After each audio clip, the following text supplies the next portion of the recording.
অশেষ মেহেরবানিতে আজ 6ই মুহররম 1448 হিজরি রোজ রবিবার রিয়াদস্থ দিরা ইসলামিক সেন্টার কর্তৃক আয়োজিত আলজি মসজিদ থেকে আপনাদেরকে শুভেচ্ছা স্বাগত জানাই এই প্রোগ্রামে। তো আজকে এই মুহররম যেহেতু, সেই হিসেবে একটা বিশেষ আলোচনা করার ইচ্ছা পোষণ করছি। আর তা হচ্ছে মুহররম আসলে কি জন্যে মুসলমানদের নিকট পরিচিত, ইসলামের ইতিহাসে মুহররমের তাৎপর্য, এর গুরুত্ব কি, এটাই স্পষ্ট করার জন্যে আমরা ছোট্টভাবে সংক্ষিপ্তভাবে কি ঘটেছিল সেটা প্রথমে আলোচনা করতে চাই। এরপরে আমরা ওদিকে যাব। নবী মুসা আলাইহিস সালামের নাম কে না জানে, তাই না? মুসা আলাইহিস সালাম একজন জলিলুল কদর নবী, এবং উলিল আজম মিনার রসুল, দৃঢ় প্রত্যয়ী শ্রেষ্ঠ মহিমান্বিত যত রাসূল আছেন 5 জনকে যদি সিলেক্ট করা হয় তিনি একজন। সেই মুসা আলাইহিস সালামকে নবী হিসেবে তাওহীদের দাওয়াত, যে তাওহীদের আলোচনা আমরা শুনলাম, তাওহীদের দাওয়াত দেওয়ার জন্য এবং শিরিক থেকে মানুষকে, আল্লাহর বান্দাদেরকে সতর্ক করার জন্য পাঠিয়েছিলেন। কার কাছে? ফেরাউনের কাছে। ওই সময় ফেরাউন নামে একে বড় ধরনের জালেম, মহাপরাক্রমশালী জালেম ছিল। তো তাকে তাওহীদের দাওয়াত এবং তার জাতিকে তাওহীদের দাওয়াত এবং শিরিক থেকে বাঁচানোর জন্য পাঠিয়েছিলেন।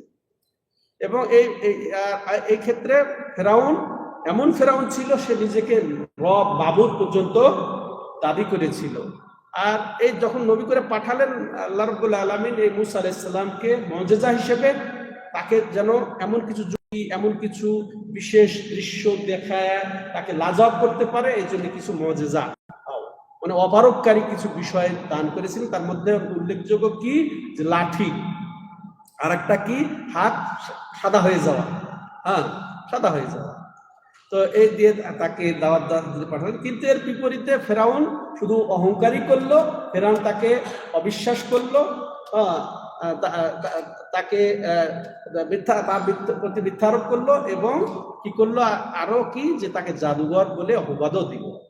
শেষে অপবাদ দিয়ে কি বললো, সে তো বড় জাদুঘর দেখছি। যখন তাকে দেখাইলো যে আমার মুজিজা দেখো, তখন এই তো বড় জাদুঘর, তখন কি করলো, নগরের যত বড় বড় জাদুঘর আছে সবাইকে একত্রিত করলো তার সাথে প্রতিযোগিতা করার জন্য, জনগণকে যাতে আবার ফিরিয়ে নিয়ে আসতে পারে, বোঝাইতে পারে। তো শেষে ওই প্রতিযোগিতা হলো বা হলো, শেষে ওই জাদুঘররা তাদের কীর্তি যখন দেখালো, অনেক কিছু কীর্তি দেখালো, মুসা আলাইহিস সালাম তার লাঠিটা ছেড়ে দিলেন এবং তার সাথে সাথে যত কীর্তি সবকে গিলে ফেললো ওই সাপে, প্রকাণ্ড সাপে পরিণত হলো, কোনো সাপে গিলে ফেললো। তখন জাদুঘররা বুঝে ফেললো যে এটা যে মুসার ব্যক্তিগত কোনো কীর্তি না, এটা কোনো মানুষের কীর্তি না, মানুষের এটা কাজ না, এটা সম্পূর্ণ একমাত্র যিনি আমাদের রব তারই হতে পারে। তো এটা বিশ্বাস করে তারা ঈমান এনে ফেললো। আর ফেরাউন তখন তো প্রকাণ্ড আকারে রেগে গেল, রেগে যে তাদেরকে শাস্তি দিবে, এই করবে সেই করবে। শেষ পর্যন্ত তাদেরকে আর ফেরাতে পারলো না, শেষ পর্যন্ত তাদেরকে মেরে ফেলেছিল, শহীদ করে ফেলেছিল। তো যাই হোক, এটা হচ্ছে এরপরে যখন সে আরো বনি ইসরাইলের প্রতি নির্যাতন, জুলুম, আযাব, শাস্তি এগুলা বাড়িয়ে দিল, আল্লাহর কাছে মুসা আলাইহিস সালাম আবেদন করলেন। আল্লাহ রাব্বুল আলামিন তাকে অনুমতি দিলেন যে তুমি চলে যাও, এখান থেকে বনি ইসরাইলকে নিয়ে চলে যাও। তো মুসা আলাইহিস সালাম রাতে চলে গেলেন। তো ফেরাউন জানতে পেরে সেও পিছা করলো।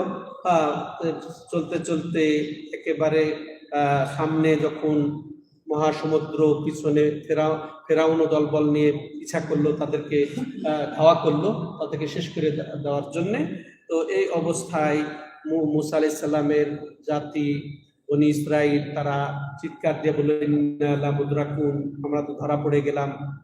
তখন মুসা আলাইহিস সালাম একেবারে আইনুল ইয়াকিনের মাধ্যমে উনি বলছেন কি, দৃঢ়তার সাথে, কাল্লা ইন্না মাইয়া রব্বি সায়াহদিন, যে কখনোই না, আমার রব ইনশাআল্লাহ কি রাস্তা দেখিয়ে দিবেন, পথ খুলে দিবেন। তো এই অবস্থা।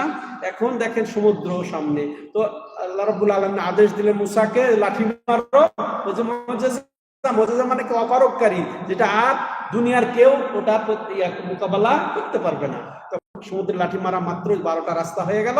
12 রাস্তায় মুসা আলাইহিস সালামের বনি ইসরাইল রাস্তা নিয়ে পার হওয়া শুরু হলো। তখন ফেরাউনও পিছা করে ধাওয়া করলো যে তাদেরকে ধরার জন্যে। আর মুসা আলাইহিস সালাম যখন দলবল নিয়ে সমুদ্র পার হয়ে গেলেন, এরপরে তখন মাছ ধরিয়ে যখন পৌঁছলো ফেরাউন ও তার দলবল, আল্লাহ রাব্বুল আলামিন যেমন আদেশ করেছিলেন যে এই সমুদ্রকে দুই দিকে পাহাড়ের মতো দাঁড়িয়ে যাবে, রাস্তা করে দেওয়ার, তেমনি ভাবে আল্লাহ রাব্বুল আলামিন হুকুম দিলেন মিলে যাও। সমুদ্র কি বললেন? মিলে যাও। মিলে গেল। মাছ দরিয়াতে ফেরাউন তার দলবল নিয়ে একেবারে ধ্বংস হয়ে গেল। এই হলো ঘটনা। আর ওই সময় সে চিৎকার দিয়ে যদিও ইমানের ঘোষণা দিল, আমানতু আন্নাহু লা ইলাহা ইল্লাল্লাযী আমানাত বিহি বানু ইসরাঈল, যে আমি সেই লা ইলাহা, এটা নেই লা ইলাহা কালিমা, আমি সেই মাবুদের প্রতি ঈমান আনলাম যার প্রতি ঈমান এনেছে বনি ইসরাঈল। ঠিক আছে? তো বনি ইসরাঈল, কিন্তু আল্লাহ রাব্বুল আলামিন তার এই ঈমানকে প্রত্যাখ্যান করে ঘোষণা দিলেন কি আল-আন ওয়াকাদ আসাইতা ক্বাবল, তো এখন তুমি, অথচ ইতিপূর্বে তুমি অবাধ্য হয়ে গেছো, তুমি অস্বীকার করে গেছো। তো এইভাবে তো এখন আসেন মুসা আলাইহিস সালাম। এটা কোন তারিখের ঘটনা? এই আশুরার ঘটনা। আশুরা মানে মুহররমের 10ম তারিখ। ঠিক আছে? 10ম তারিখের ঘটনা ছিল। এই জন্য মুসা আলাইহিস সালাম প্রতি বছর এই মুহররমের 10 তারিখে সিয়াম পালন করতেন আল্লাহর কৃতজ্ঞতা প্রকাশ করে। ঠিক বনি ইসরাঈলও ওই কৃতজ্ঞতা প্রকাশ করে সিয়াম পালন করতেন। তো নবী সাল্লাল্লাহু আলাইহি সাল্লাম যখন মদিনায় আসলেন, দেখছেন ইহুদিরা সিয়াম পালন করছে, রাসূলুল্লাহ সাল্লাল্লাহু আলাইহি ওয়াসাল্লাম তাদেরকে জিজ্ঞাসা করা হলে তারা এটাই বলেছিল যে এমন দিন যেই দিন আল্লাহ রাব্বুল আলামিন মুসা আলাইহিস সালাম তার দলবল সহ মুসা আলাইহিস সালামকে তিনি মুক্তি দিয়েছিলেন এবং তার শত্রু ফেরাউন আর তার দলবলকে শরীর সমাধি করেছিলেন, ডুবিয়ে মেরেছিলেন, ধ্বংস করেছিলেন। তার কৃতজ্ঞতা স্বরূপ তিনি সিয়াম পালন করেছেন। তারই সিয়াম আমরা রাখি। রাসূলুল্লাহ সাল্লাল্লাহু আলাইহি ওয়াসাল্লাম বলেছেন, নাহনু আহাক্কু বিমুসা, আমরা মুসার বেশি অগ্রাধিকার। রাসূলুল্লাহ সাল্লাল্লাহু আলাইহি ওয়াসাল্লাম রোজা রেখেছেন, সাহাবাদেরকেও রোজা রাখার নির্দেশ দিয়েছেন। সেই সিয়ামই হচ্ছে এই আশুরার সিয়াম। ঠিক আছে? মুসা আলাইহিস সালাম থেকে চলে আসছে। তাহলে এটা আসলে হুসেন রাদিয়াল্লাহু তাআলা আনহুর জামানা থেকে নয়, যদিও এটা ঘটনাক্রমে এই তারিখেই হুসেন রাদিয়াল্লাহু তাআলা আনহুকে নির্মমভাবে শহীদ করে দেওয়া হয়। আল্লাহ রাব্বুল আলামিন তাকে উত্তম বদলা দেন। যা তার প্রতি জুলুম করেছে তাদের যা হক পাওনা তাদেরকে দিয়ে আল্লাহ করেন। আর কি হুসেন রাদিয়াল্লাহু তাআলা আনহুর প্রতি সুবিচারকারী, তিনি সুবিচার যেন করেন। এটা হচ্ছে যদিও ওই তারিখের ঘটনা, কিন্তু যেহেতু রাসূলুল্লাহ সাল্লামের মাধ্যমে আমাদের দিনটা পরিপূর্ণ হয়ে গেছে, সুন্নত নফল এগুলা সব কিছু নবীর দ্বারাই হবে। তো এখানে কিছু করতে হলে নবী যা করেছেন তাই করতে হবে। নবী যা করেছেন সেটা হচ্ছে আশুরায় সিয়াম পালন করেছেন। ঠিক আছে? তার শেষ পর্যায়ে, তার অন্তিম বছরে তিনি যখন জিজ্ঞাসিত হলেন যেটা ইহুদিরাও তো রোজা রাখে, তখন তিনি এটাই বলেছিলেন, লাইন বাকাইতুলা কাবিলুল আসমান্নাত তাসিয়া, যদি আমি আগামী বছর বাঁচি তাহলে অবশ্যই আগামী বছর আমি 9 তারিখে সিয়াম পালন করব। তো এই জন্য আমাদের মুসলমানদের আহলে সুন্নাত ওয়াল জামাতের সুন্নত হচ্ছে 2টা সিয়াম পালন করা, 9 তারিখ এবং 10 তারিখ। 10 তারিখকে মূল ধরে আশুরার এর ফজিলত সম্পর্কে যখন জিজ্ঞাসা হয়েছিলেন তো এটাই বলেছিলেন যে আহতাসিবু আলাল্লাহি আন ইউকাফিরাস সানাতাল্লাতী ক্বাবলা, আমি আল্লাহর কাছে আশা পোষণ করি যে এর বিনিময়ে আল্লাহ বিগত 1 বছরের গুনাহ মাফ করে দিবেন, আর কি চাই। ঠিক আছে? তাহলে 2টা সিয়াম। আর এ বছর 1448 হিজরি আশুরা এই বৃহস্পতিবার, 9 তারিখ বুধবার। তো আমরা মঙ্গলবার দিবাগত রাতে সেহরি নিয়ত করে আমরা বুধবারে সিয়াম পালন করব এবং বৃহস্পতিবারে সিয়াম পালন করব, মনে থাকবে। এবং আমাদের দেশে একদিন পরে করিয়ে দিবেন। ঠিক আছে? একদিন পরে কেউ যদি 9, 10, 11 রাখতে চায় রাখতে পারে, ভালো। 3টি সিয়ামের সওয়াবও আপনি পেয়ে যাবেন। ঠিক আছে? তবে তাহলে আমরা চেষ্টা করব এই 10 তারিখ বৃহস্পতিবারে সিয়াম পালন যেন করি। দেখেন ওইটা আবার বৃহস্পতিবার সুন্নতি দিনও বটে। ঠিক আছে? ওইটা আমি টার্গেট করব। আর ইহুদিদের বিরুদ্ধাচরণ করে 9 তারিখও সিয়াম পালন করে। একটু কষ্ট হবে, কিন্তু আমরা মাশাআল্লাহ বড় সওয়াবের অধিকারী হব। একটা সিয়াম পালন করলেই আল্লাহ রাব্বুল আলামিন তাকে 70 বছরের দূরে রাখেন জাহান্নাম থেকে। তাহলে এটার ফজিলত তো আরো বেশি, তাই না? তাহলে আমরা রাখবো। এছাড়া আর কিছু করণীয় নেই।